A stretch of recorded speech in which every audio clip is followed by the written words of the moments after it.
Welcome to the Deep Dive. Today we're jumping into Argentina's iGaming market.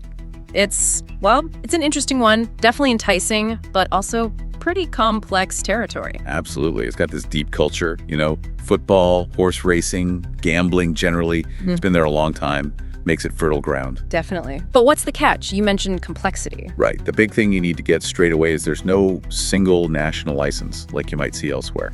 It's all done at the provincial level. Provincial leadership. Okay, so each region doing its own thing. Exactly. They've sort of let the market open up gradually, province by province. It's this mix of regional laws and fitting into the local culture that's actually driven growth, surprisingly fast growth, despite being fragmented. And things are changing now, right? I heard about 2025 reforms. Yeah, big ones. Exchange rates, payments, taxes. It's shifting the ground, making it maybe more accessible, but also adding, more layers to understand. You need real precision, a clear strategy. Okay, let's dive into that. First off, this license thing. You said no national license. Correct. That's a common trip up. People hear Argentina license and think it covers the whole country. It doesn't. Argentina is a federal republic. Meaning the provinces have power? Significant power. The 23 provinces plus Buenos Aires City, 24 jurisdictions in total. Each one legislates, licenses, and regulates its own iGaming market. One provincial license gets you access to that province only. Right, so one country, but effectively 24 different sets of rules. Pretty much. That sounds like, a high barrier to entry, almost like a moat around the market. It is. It definitely filters out casual players. You need to be serious, professional, ready to handle that complexity. It's not for dipping the toe in. But the potential must be worth it. You mentioned growth. Oh, absolutely. Gambling's been around over 100 years there, but iGaming really took off around 2020. Any numbers on that? Yeah. Estimates put 2023 iGaming revenue around $450 million. And the projection for the whole gambling sector by 2029 is $4.26 billion.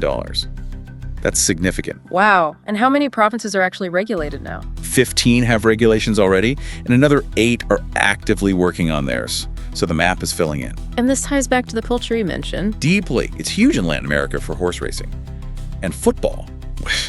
Well, football is practically religion. The Super Classico. Exactly. Boca Juniors versus River Plate. Betting traffic goes through the roof. It's a massive event, prime time for advertising if you can navigate the rules. Which brings us to compliance. It sounds critical. Paramount. Getting the provincial license is just step one. Then you need third-party certifications. Think GLI, BMM test labs. They're like your technical entry pass. Proving your games are fair, systems are secure. Precisely. And KYC, know your customer, is vital.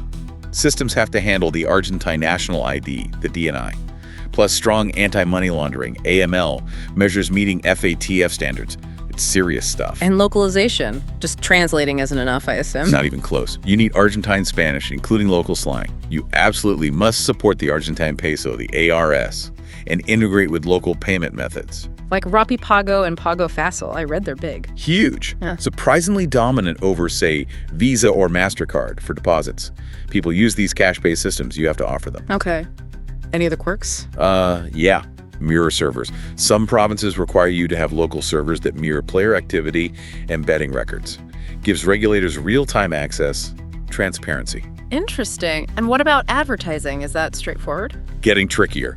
There's actually a bill from late 2024 proposing a nationwide ban on iGaming ads. It's in the Senate now. Something to watch very closely. Okay, let's circle back to payments. You said cash systems rule, settle in pesos. What about those 2025 changes? Right, that was a big deal. Decree 269, the central bank resolution, A8226. They basically relaxed the very strict capital controls Argentina had. Making it easier to move money. Much easier. It narrowed the gap between the official exchange rate and the informal blue rate. Made fund movements more stable, more predictable. Cross-border settlements became actually feasible for operators. And crypto, does that play a role? Increasingly, yes. Bitcoin, USDT, ETH. Because of the peso's long-term depreciation, Argentinians are quite comfortable with crypto. It's used for payments, and some operators even see it as a player acquisition channel. Fascinating adaptation. Now, taxation. Sounds like it could be complicated, too. It's layered. You've got 3 main levels. National taxes like VAT at 21%, corporate income tax, which varies, 25-35%, maybe a dividend withholding tax. Okay, level 1. Level 2 is provincial, a tax on gross gambling revenue, GGR. Usually somewhere between 5% and 12%, depends on the province. Your level 3. A special industry tax, the RCOSA.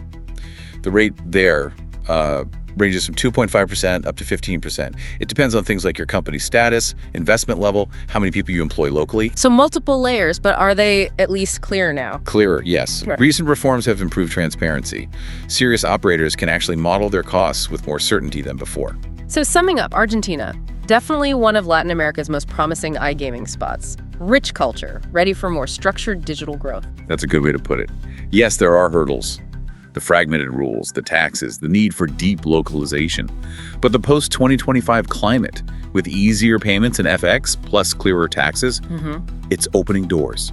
Opportunities are growing for those willing to do the homework. It sounds like for the serious players, that complex structure isn't just a barrier, maybe it's a strategic advantage, a moat, like we said. Could be, if you can navigate it. Which leaves us with a thought for you, our listeners. What does it really take to build those solid bridges connecting provincial rules, local payments, and cultural nuances to claim a piece of this, well, let's call it messy, but potentially very juicy pie?